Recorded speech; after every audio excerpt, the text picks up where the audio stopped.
আসসালামু আলাইকুম, কেমন আছেন? এই যে ভিত, বেগুনের ভিত, আমারই ওমর পাশের ভিত। আজকে 8 মন বাগুন তুলছে, 8 মন, বুঝছেন?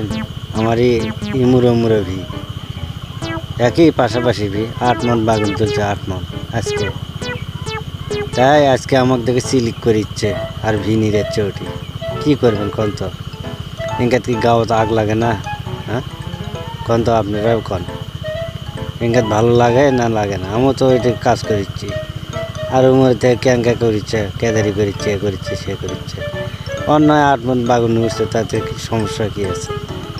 আমার আল্লাহ দিচ্ছে না, তাতে কি? আমি তো কোনো বেজার নই, আল্লাহর ওপরে কোনো বেজার নই, তো কারোর উপরে বেজার নই। আমার ভাগ্যের দোষ, বুঝছেন? আমার কপালের দোষ। মনে করেন যার যখন যে মুখে যাবার ধরে, তার এখন সেই মুখে চলে যায়, বুঝছেন? কি করবেন? যখন কপাল হালিয়ে যায়, সুখ মুখে চলে যায়, পয়সা কোনো মুখেই আসে না, বুঝলি? হোক, আল্লাহ দেখি পরীক্ষাই করিচ্ছে নাকি আমার। দেখি কি হয়, কি অবস্থা হয়, দেখা যাক কি হয়। পরীক্ষা করলে করুক, আল্লাহ তো দোষ দিচ্ছি না আমি, বুঝলি? তা ওই অঙ্কা করে কে? ওর 8 মন বাগুন উঠছে, তো সমস্যা কি?